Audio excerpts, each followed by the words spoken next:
Hello, Makadi Enyu, how are you? Tete Rasta. I thought I would just come to you very briefly today. It's been quite a while. I'm sure you guys have been enjoying your peace and quiet. Tete Rasta, na Winky B. So listen to this, and then we'll get straight into our subject.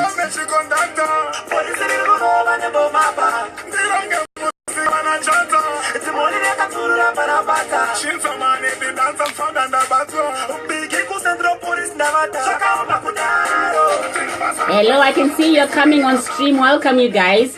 Nasi tete vani kanyaja kadiki diki. It's very small. Kanaga ita hombe. It's because of you guys.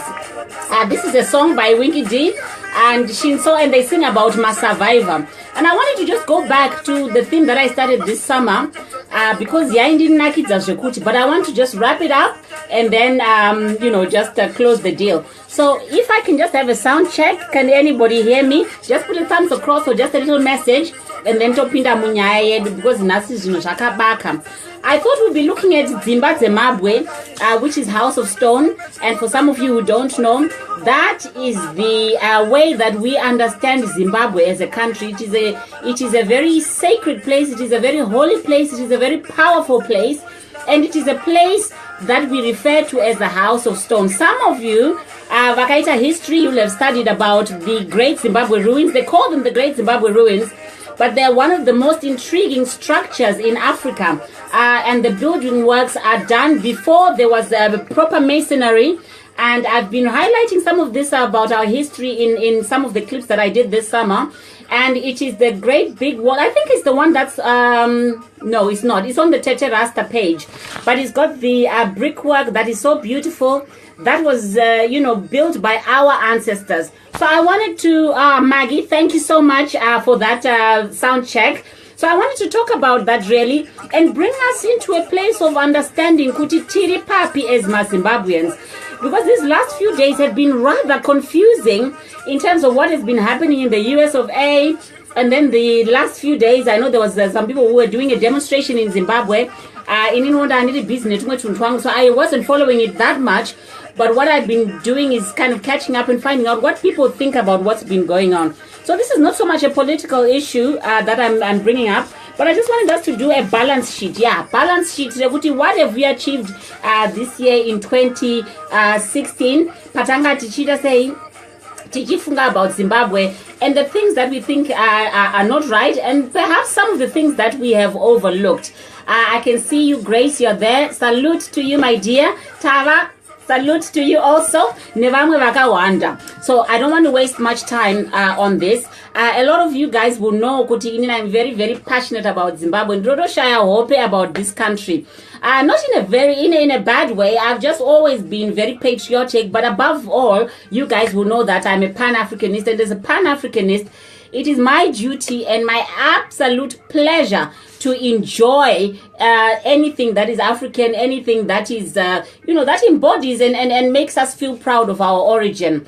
Lynn, welcome, my dear. Tererai, welcome to you as well. I know you're going to be poking me and saying Tete Rasta. So let's go back to where it's most important. Dzimbadzemabwe, our House of Stone. Why is it so precious? Why do we keep going back to this? Why are we so restless about it? And I entitled it Dzimbadzemabwe, what kind of people have we become Zimbabweans? And I said, let's talk about it. So you guys, let's be interactive. So I really wanted to start from the point of view of reminding you and me as well that Zimbabweans are very, very special people. We are a very resilient sort of people, to the extent that a lot of you don't even understand that there is a special desk under the CIO United States, because they don't understand what is it that has made Zimbabweans the kind of people that we are. And I'm not saying this say we are a source of fascination for a lot of people, including the American intelligence forces. So Vai, how are you doing? Hi Tete, keep spirit burning. Thank you so much, my dear. Lovely to see you. So the thing that I'm trying to say is this, that Nyangwa say, no matter how things appear to be difficult, and no matter how successful things might appear for you, you must always know and understand that more can come out of you, and you have to strive harder, and you have to push harder, and you have to know that whatsoever you put your mind to, you can achieve it. Tataura nasi kuti hadisi kutaura zve politics necessarily, but tisatete tishabata zvinodawo kubatwa. One of the things that I wanted to bring up is our jewels and our gems. Hanzina Vuma Varanda Technocrat, is your video feed acting up or what? I'm not sure. I think it's okay. I check. Can you hear me or what? I don't know. Anyway, hello Eddie, how are you doing? So Zimbabwe is the beholder of one of the most spectacular 7 wonders of the world. Saka ndangoti ndiite balance sheet tizionesane kuti why are we so special? And I'm not doing this as a sales gimmick, but I want us all to be inspired and never to forget kuti tiri vanhu vakaita sei. So the great Victoria Falls, or Musua Tunye, which is our own name for it, before they sold out and gave the name of the Queen Victoria to our national monument, is one of the most spectacular waterfalls in all of the whole wide world. And it's even more spectacular than the Niagara Falls. But I think our marketing in terms of tourism can do a hell of a lot better in terms of pricing, advertising it, and also access. There are a lot of people who come to Zimbabwe, go and stay in the hotels in Zambia, and then they just come for the day and pay whatever they pay to go and see our side of the falls, which is more spectacular, and then they go back. So that's one of the things. We talked about the Great Zimbabwe Ruins. That structure is one of the ones that when the Portuguese came and the colonials came, they wanted to give credit to other people for having build such a masterpiece. It's our masterpiece and our ancestors made it. So if you go back to some of the posts that I put up this summer, that should be your blueprint as to why you are so important and the kind of intelligence from which you originate from.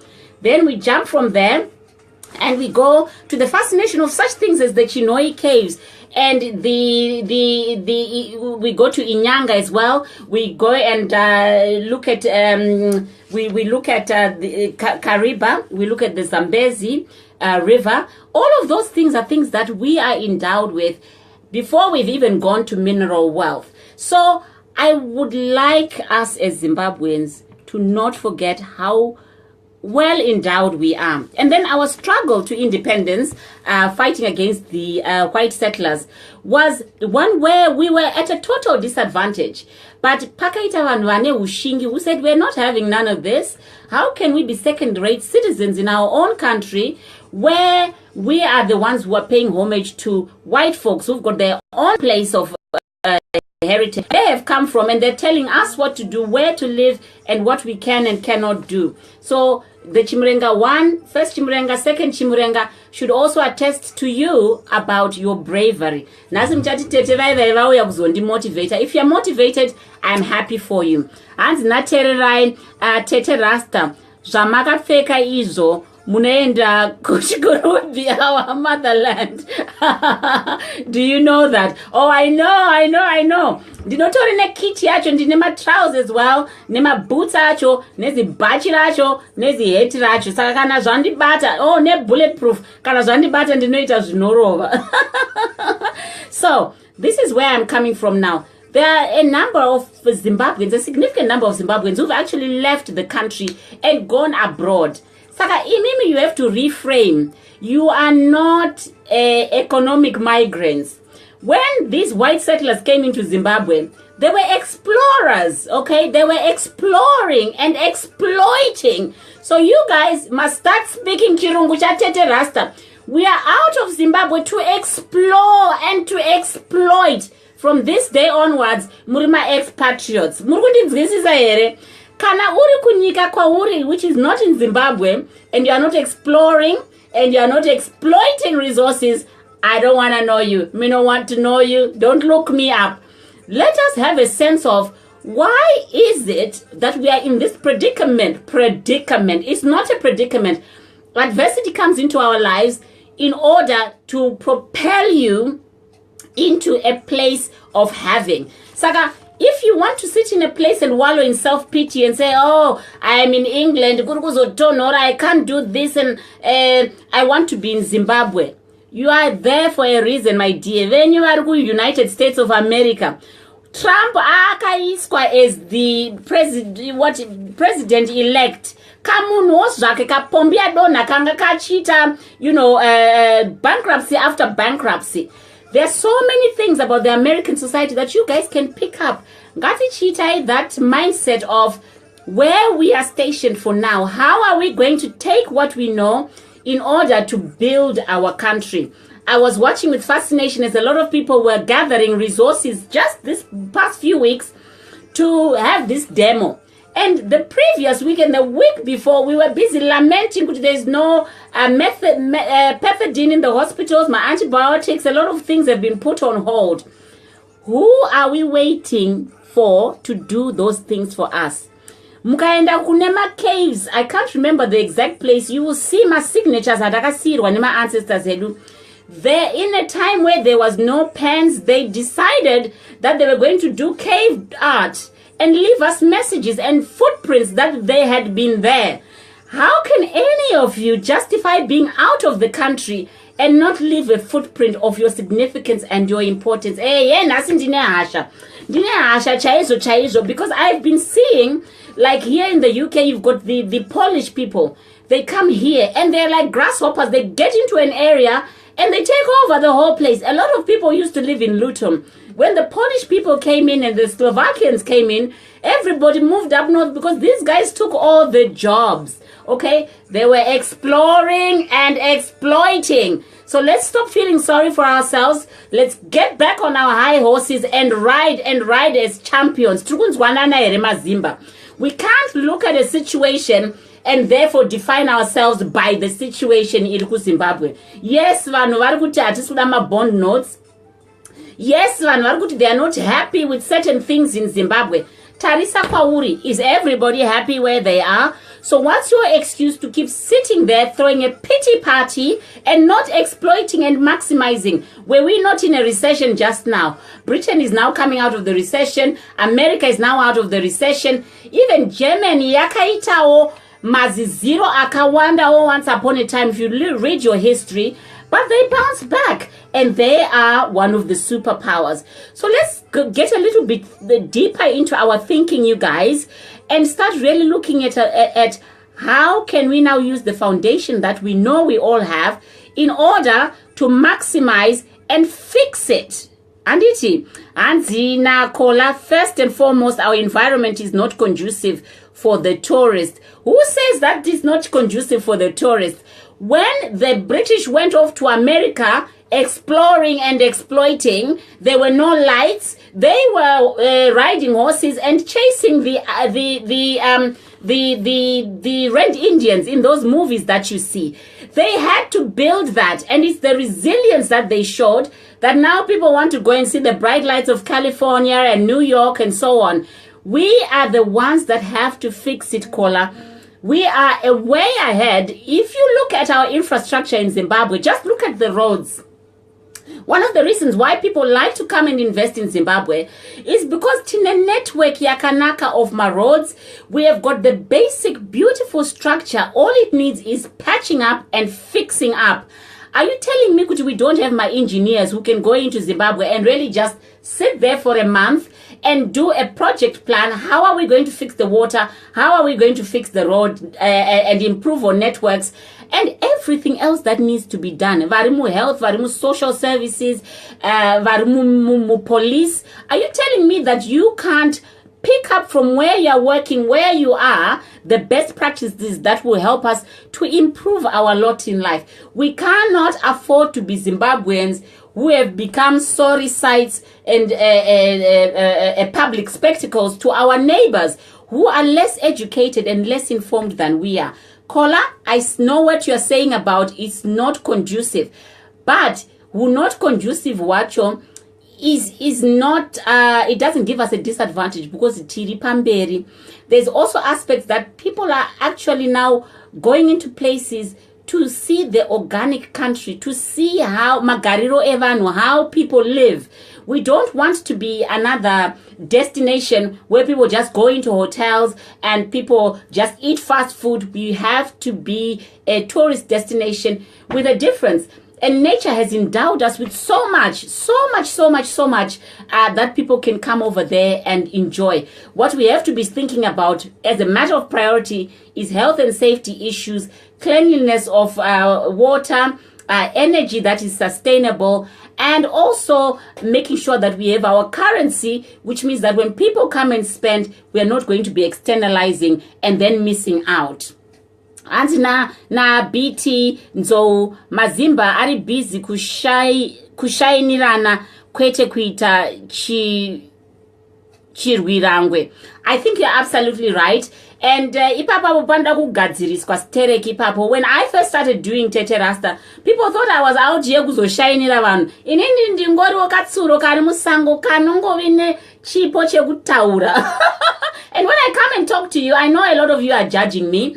But I don't really care, because I do believe in what I'm talking about. I do seriously believe that this is our opportunity to get over ourselves. Let's get over ourselves. No kumbirao. Let's get over ourselves. Let's stop shokuvairirana. Let's stop being those kinds of people who were like the Nigerians and the Ghanaians in the 40s and 50s. Pavaiweya ku UK. Do you know that nowadays when they see kuti there's another Ghanaian or another Nigerian, they take it upon themselves to make sure they show that person, where can you get a job? How do you work the system and explore and exploit? They are not going to be leaving somebody out in the cold while they are enjoying. And that's how they prosper and improve one another and improve their society. And BT goes on, says, protests without alternatives are a waste of time. You probably noticed that I was very quiet about the protest. I know, Kuti, I'm coming out of a place of sadness and everything, but I didn't really understand the protest and the mechanisms that were working around it and who was getting the leverage. I'm all for, let us make a point, but you must fix. I've done project management. You don't just tear down something and not have a plan to replace it. So, variku plana mamwe protest, have an alternative. Okay, we've been lamenting about these bond coins. We don't want them. So what's going to come?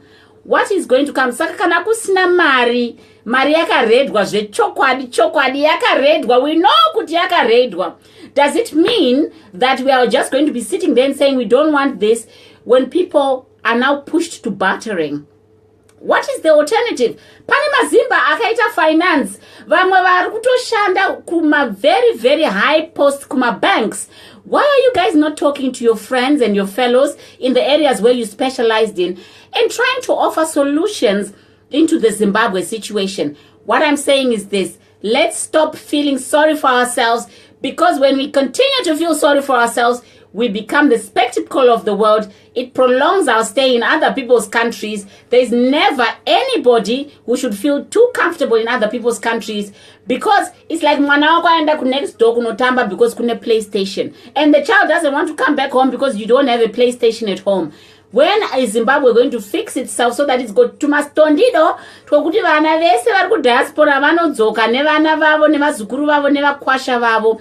So there's a lot of work to be done, and you can't outsource it to somebody else, because when we start exploring and exploiting, and that's my appeal to you guys. Let's get over ourselves and start fixing it. Zimbabwe is such a small country. It just looks like a little fox's head.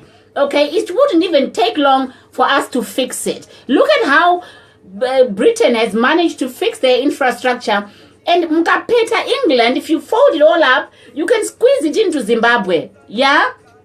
And a lot of them, they don't even have the space that we have for the kinds of houses that we have. Perhaps we should stop building these big houses and mansions, 50 bedrooms, 10 bedrooms, 20 bedrooms, and you never even live there. And start having factories. Start producing. Stop buying things to South Africa. You know what I mean? There's somebody who started a factory making Sipoye Blue. You know that green soap? It's not rocket science. Do the science. Do your research. Invest. And then we stop buying the South African counterpart. and we start, there's these products that I love, these dried mangoes. We have mangoes in Zimbabwe. Mango season, when it's over, you start throwing mangoes away. Here, when you buy a small packet of dried mangoes, unobuda mari shinu. So you guys, let's start thinking, how do you pickle? How do you dry substances? How do you package and how do you market? Even if it was the case that we're just selling these things amongst ourselves as Zimbabweans, we are getting over ourselves. We are restoring the house of stone. Ndo pane nyaya yangu ipapo. Hanzi namofu Simon Nyashanu. Tete shua taura yenyu. Aiwa nasi, I'm on fire. Nasi zvangu zvakabaka. I was driving in the motorway and I was playing music ya Winky D. I love Zim Dance Hall. And there's this song yandatanga nayo yekuti Survivor. You know, it's about what's in your mind. If people say, oh, Zimbabwe is doing so badly, but we're not doing so badly. Who says we're doing so badly? There are certain elements that are not performing. We have to have a sense of optimism that the solution is going to come. And if you commit to be part of that solution, we can stop sabotaging the country. Yes, I said it. Let us have a mindset that allows us to get over ourselves and stop engaging in actions that mean that we are sabotaging our own country and our own livelihood. Can you imagine somebody anouya oita tsvina mu living room mumba makwe iwewe? Now we've got foreign people coming in, vachita tsvina in our country, putting the things that we hold dear aside, and or stealing some of them. I was talking to one of my friends, and one of my he's my tutor, the guy who taught me Bira, and he was saying to me, he actually challenged me and said, you know what, a lot of white Americans, and even Japanese, there was some Japanese at the school, at the Mbira Center when I went to learn Mbira. They're coming and they're learning our crafts, our highly sophisticated culture, taking it back to their countries and making a killing out of it. And how many Zimbabweans do you know that when Stella Chiweshe is playing Mbira will be proud? Iwewe wakamira papi. What kind of people have we become as Zimbabweans? I'm not speaking to everybody, but check your settings. And na Emmanuel, www.helpinghandinternationalbiz is what we need to change our lives and family friends. WhatsApp me for details, and he puts his number there. I'm not sure about that, Emmanuel. I haven't seen it yet, but I will go to it and investigate it. And thank you so much for sharing that as well. Duchess Cleo, I see you. You're watching. Anzinataku Bugatti. I love that name. Zimbabwe needs a lot of love. Zanu of In Power Kickbacks. You can't get nothing done without having to cut corners. We need to fight a war. Then think of changing Zimbabwe. Those that can fight are busy. Let's have a look. Are busy on social media. We too selfish to think about building our country. We need to fight, period. You know what? This idea of fighting, it's something that's occupied my mind. But, you know, if we end up having a country that's rubble, there'll be absolutely nothing to fight for. My view really, and I might be wrong, I might be proved wrong in time, is let's fix the gem so that it's worth fighting for. When people see something that is fixed, even kana wakamirira malift, pakauya motikari pombi ya dona, you let it pass. Pakauya Bugatti, or pakauya Rolls Royce, or Bentley, or transporter, you want to get into the car because it's quality. I do think that in a lot of ways we are treading on a tightrope. If Zimbabweans are not very careful, we are going to end up in civil unrest, shred that little country into pieces, and then there'll be nothing to fight for, and it will be so difficult to regenerate and rebuild. So my view is, I think that there's scope for us to look at how can we be part of the solution without necessarily endorsing or colluding with politicians. Let the politicians do what politicians do. Let the technicians, the technocrats do what they must do, so that we have a transition from infantile politics and politicking to having a country that actually is running and has got people that are actually willing and capable to run the country. Do you know that our president has got 11 degrees?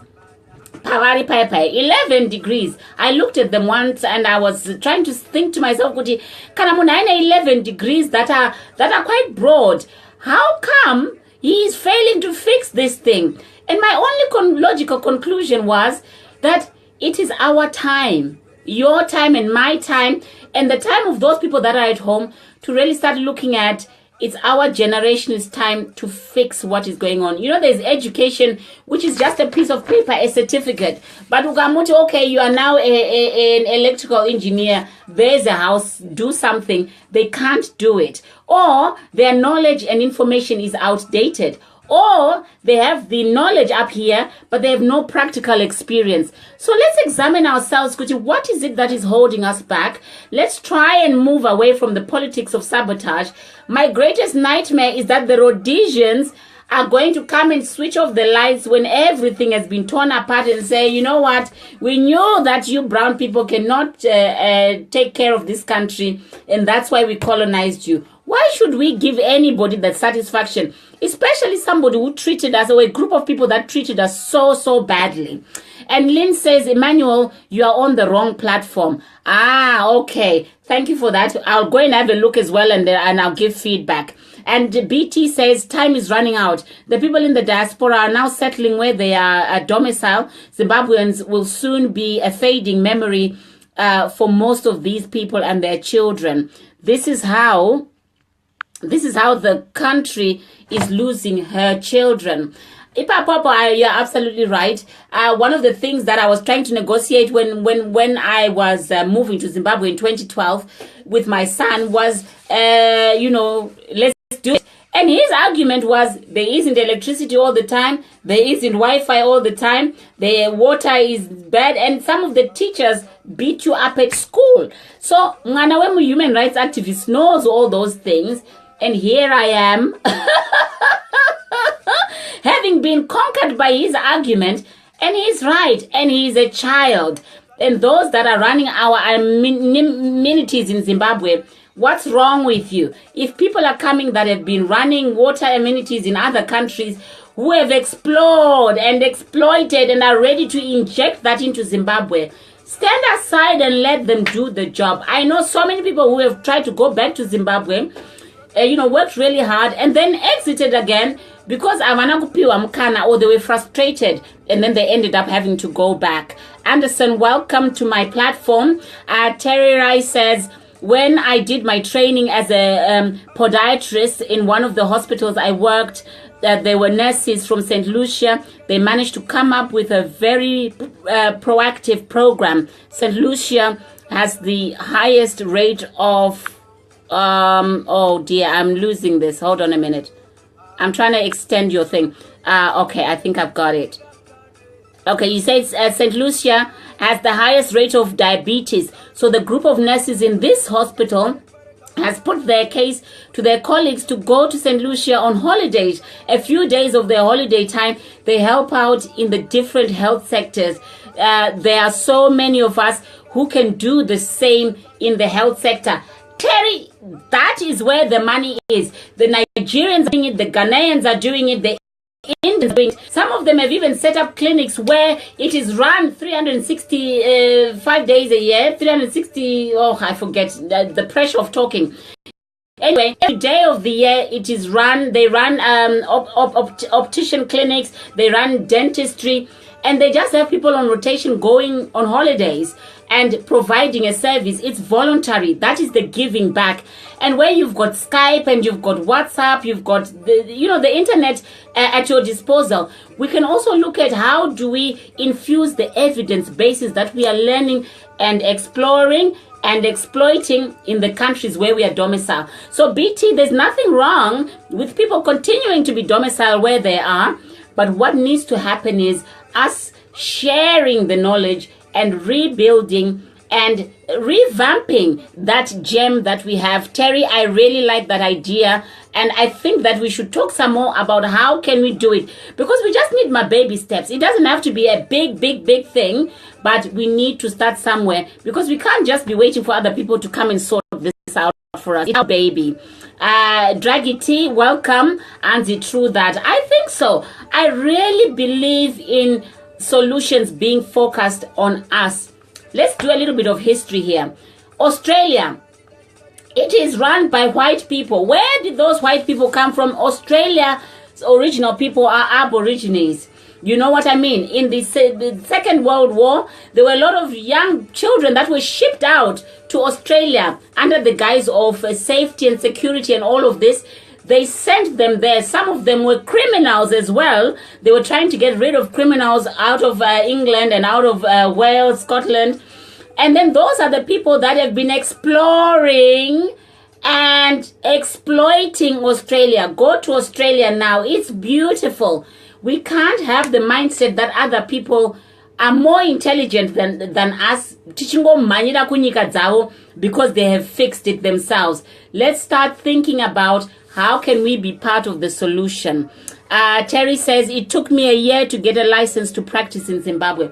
See, those are some of the things that we need to be lobbying and also presenting in a solution-focused approach to our ministers and our ministries. Kuti, if you really want us to fix this thing, it's so easy to do. And then make those transition easy. A lot of people, they get their licenses and they are validated to practice in Canada or in the US or in other places in the continent, in Australia. It just takes a switch.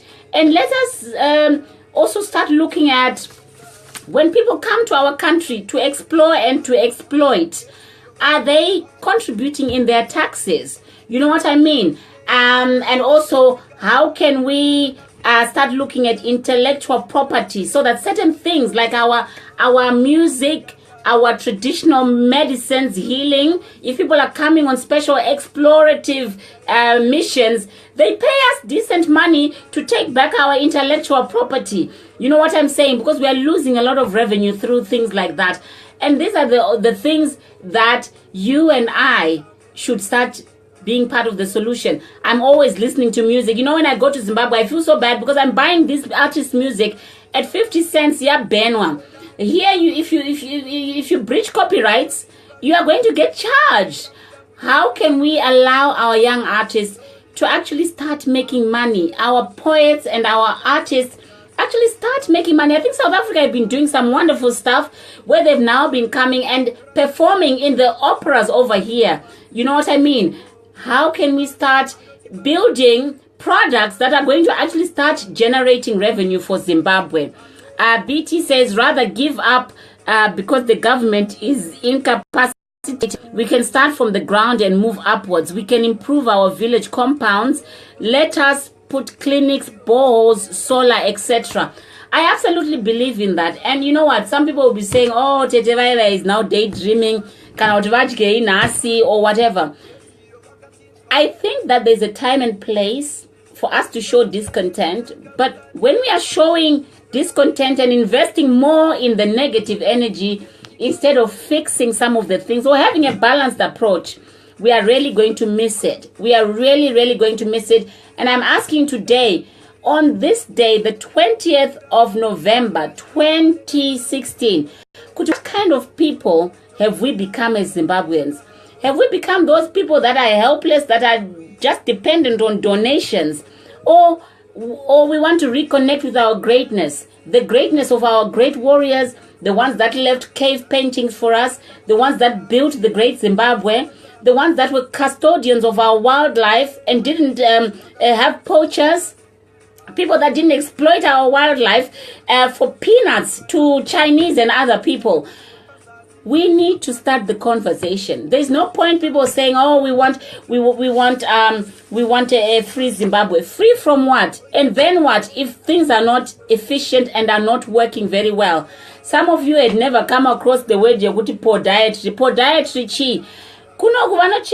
From head to toe, you are looked after thoroughly. You know what I mean? And your tax contributions enable you to receive those benefits. I don't see why we can't create such a formula for Zimbabwe. And then we start looking at how do we expel those elements that are spoiling it for everybody else. Draghi T says, yes, we really need to do that, but we need capital to proceed. Dragi, you've brought me into a wonderful, wonderful area. Yandanga nichatokangana kutaura. You know what? A lot of people came to this country in the 80s, the 90s, and in the 2000s. And in that period of time, people have actually been honing in their skills and becoming experts and managers of services. And what you're finding now is that a lot of people that are in diaspora are now setting up their own businesses. Zimbabweans are business owners in diaspora. There are few people that still work for other people. There are few people that are still improving themselves. Good luck to them. But there are a lot of Zimbabweans who are now business owners that are actually providing services to different places. One of my friends, I think I've seen him on this thread, he works with the road recovery. Have you seen Zimbabwe's road recovery? It's a non-starter. You know what I mean? So where we have now got businesses across different sectors, the idea will be about, what if we set up a consortium, call it a consortium, where we mentor young people and even older people in Zimbabwe to set up and run businesses that are parallel to the things that we provide here. One of my brothers was saying that our health system in Zimbabwe is not so great, but we have got the expertise over here. You know what I mean? I'm always telling you, I'm at work, I'm doing telehealth and so on. I've got a model of how we can bring telehealth into Zimbabwe. But I haven't found the will. I haven't found the place to plug in and see how can we do it in Zimbabwe. Who can we partner with? Is the Zimbabwe government going to be put in with money so that next time we have a follow 15 billion is not going to just go missing, and these sort of innovations can actually be brought back by the diasporans who've been exploring and exploiting, because now we are becoming overqualified for staying in diaspora. We have to now start thinking about taking things back, just like the expatriates have been doing. Yeah, John Stewart, yes, House of Stone. Yes, so if we forget who we are and how great we are and how great we have been and how great our ancestors are, and focus on a milestone that is setting us back, it's just a fraction of our lives. I think we're going to miss it, and we're going to miss it big, big time. You know what I'm saying? So I'm saying and I'm proposing that we have a reframe. Reframe is to start thinking differently and start looking at how can we optimize. How can you take what you have in your hand right now and make something good of it? So Draghi T, I think that there's a way that we can start thinking about, what is your particular trade? How can that particular trade be infused in Zimbabwe? What if you worked with a group of young people in a particular town, help them to set up a particular business using your expertise and your acumen and your knowledge, and, let them run with it? The capital or the money that we need is going to come from us. This business of foreign investors, in editorial foreign investor, Pandiri Panap, we can't be looking at other people, because when they come to invest in your country, they're going to own that whole bunch of whatever product it is. And when they finish making money, they will externalize the money. So if we start thinking as Zimbabweans of how can we now invest in our country, say you had 10 nurses, each putting 10,000 pounds together, yeah, that's 100,000. They could easily even take over a hotel that is not running well and start running a hospital. If you've got relatives in diaspora, they will be paying for the services. You've got a going concern right there and then. So I want to really start thinking about this. There's some of my friends who come from Trinidad. They set up a satellite drug rehab service.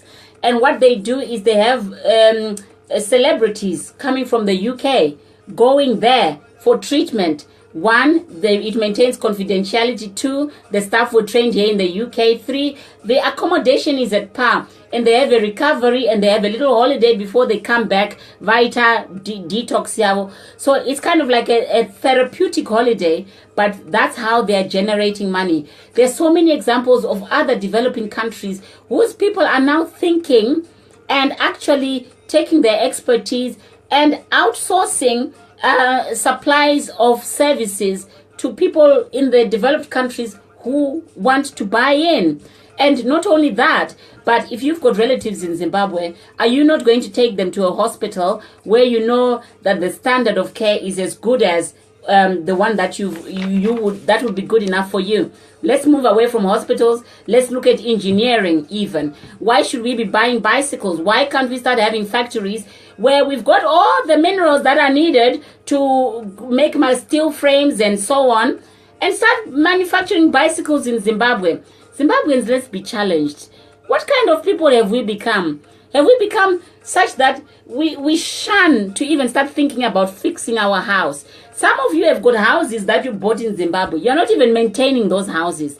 Ndikuka poverty mindset that is beginning to set in that I think we need to get rid of.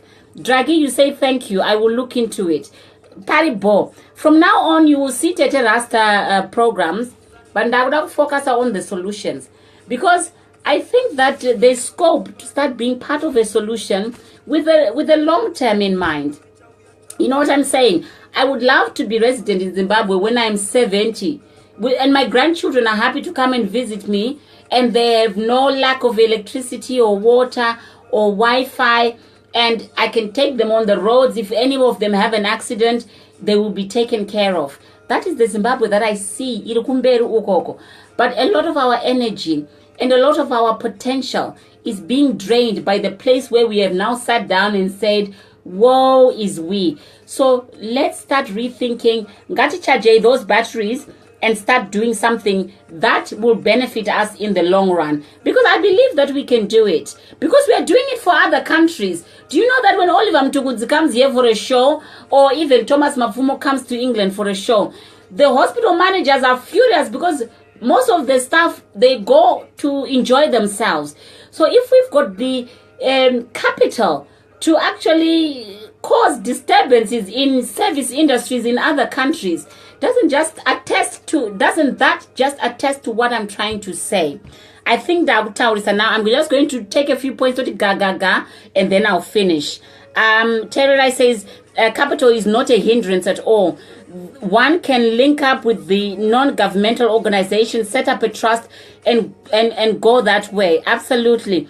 As long as you can have a business plan, there are international grants to exploit. Thank you so much for that. I've got this book that I absolutely cherish on my in my store of books. I can't find it straight away. It's called Dead Aid. I'll try and find it and take a picture and put it here. The issue of raising capital, we need to start moving away from the aid model and start looking to the business model. There are so many Zimbabweans that are setting up trusts. And now I've got all the respect for trust and so on. But what I would like to see is more Zimbabweans actually running businesses. Because if you've got a trust, that can be inherited by your family and or other partners. If you've got a charity, it's less, you're not building wealth. That's what I'm trying to say.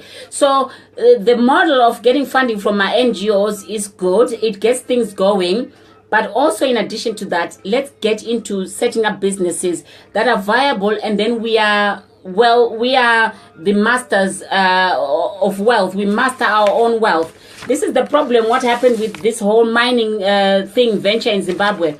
They had people coming in and investing, buying the machinery and so on, and they took a large percentage of the profits because we didn't have much to put into it. And before we knew it, the whole thing had been exploited, and the Chinese, vanga va shamura.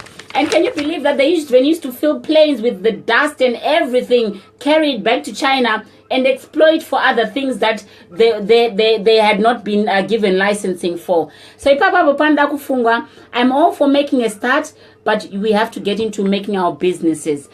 BT says, Tete Rasta, who is going to give you that kind of money? There are no altruistic sugar daddies out there. I'm not sure about that one. You guys can fight it out. Mandy, welcome. Vincent, welcome. I can see that you're watching. Terry says non-governmental organization Vuma have funds available, and they are waiting for people like you and me to show that we can make a difference. One of the things that I just wanted to touch on based on what Terry said is this, that other Africans, our contemporaries, are rushing when hospitals are replenishing equipment, and they take all the equipment, even going to schools when they turn over computers, and they are given those computers and they ship them out to Nigeria or ship them out to whichever country they are from. They refurbish them, and their schools have got computer labs. And we are all sitting there thinking, oh, it's going to cost so much money to buy these things. Hospital beds being shipped out, they are still in very good condition, but they're just upgrading over here. So wherever you are, Australia, South Africa, other places, try and find out how you can access resources that other establishments have written off. When something is written off, it's given away or thrown away or sold at very nominal value. That's another way that we can actually start doing stuff and getting over this thing of Atina Mari, we don't have money. So Terry says it's not about sugar daddy, mate. I think that experiences and exposure is very, very important. If Terry has an idea, find him, inbox, and see how he is progressing this idea of NGOs. Because even if someone said to you, do you want to inject 10,000 into something, you're going to hesitate. But if you find out that there's someone who can give a grant, you use that as your pilot. And so you make a start, you run this thing, and then you can also run a business that might be parallel. So you've got that business and you've got this NGO thing that's going on the side. So I don't know, Kuti, have I finished what was there for discussion? Welcome, Henry. There's this book that I just wanted to share with you. I think that Zimbabweans can also think about doing something like this. This is called the British Caribbean Enterprise. It's a century of challenges and successes. This one is a book that I bought, which is a history of Caribbean people that tends to focus for the most part on immigration and race. However, this particular book places placed this field into a new orbit. So they're drawing on all the experiences that the British Caribbean people experienced when they came to this country. And until there was a great big ship under the Windrush. Come and enter this and you're going to have a wonderful life in Britain. When they arrived here, they were doing all the menial jobs that the English didn't want to do. But the African Caribbean community here in Britain has excelled themselves. They are now in key places, and they're even finding themselves in the houses of parliament. So this one, it talks about a little bit of the background, colonization and independence, forced labor, indentureship, self-government, the new dawn, political traditions, gender politics, immigration issues, remittances, and conclusions. And then they talk about the Caribbean British economy, overview of the UK economy, challenges facing entrepreneurships. So we can start looking at models such as these to say what is affecting Zimbabweans where you are in terms of immigration. One of my brothers asked me to do a little program on immigration. I'm still trying to negotiate with a lawyer so that we have an authority who knows exactly what they're talking about that can impart knowledge. So we have to start analyzing, where have we come from 1980, especially in the diaspora. What have we been doing so well? Which are the sectors that and what are the things that we can take back to our own country? You know what I mean? If you're waiting for the president to invite you and say, come and do this, in 10 years' time, I doubt it very much he'll be significant, but Zimbabwe will still be there. It will be needing your expertise. And some of the things that we have talked about on here are the things that are going to help us to become the kind of people that we deserve to be. The kind of people whose ancestors built the monuments that can even be compared to the splendor of the pyramids. Because you can take a piece of paper and try and shove it between the brickwork in the Zimbabwe ruins, and you can't, because the masonry is so brilliant. So networking Gaibate, you guys, it's an opportunity. We're going to start doing a little bit of a series, because I want to move Tete Rasta more into solution focused, and maybe finding individuals that we can talk to who are excelling in certain areas and parameters that are happy to share ideas so that it doesn't just become pie in the sky. So I think the struggle is real. I think that there is a case in point for having effective government in Zimbabwe. But whilst all of that is happening, let us start building Dzimbadzemabwe, houses of stones. You cannot break them. Our spirit cannot be broken.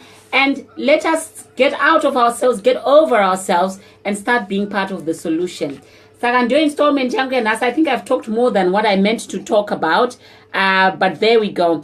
There's so much potential, and networking and talking to other people that are actually doing great things is a way to go. So let's still be entertained and do our jokes and comedy stuff on Facebook. Yes, let's look at America. They've got Trump as their leader. But us as Zimbabweans, we've got our country, we've got our future, we've got our children, our grandchildren, our great-grandchildren. They're going to be saying, is this what you left for us? Let us have a marker that we're going to leave, that people will actually admire it. So even if you're going to stay in diaspora, you feed into activities that are going to be happening and that need to happen in Zimbabwe, irrespective of politics and leverage and so on.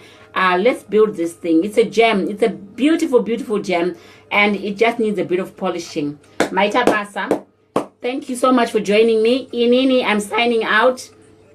Siyabonga. Salute.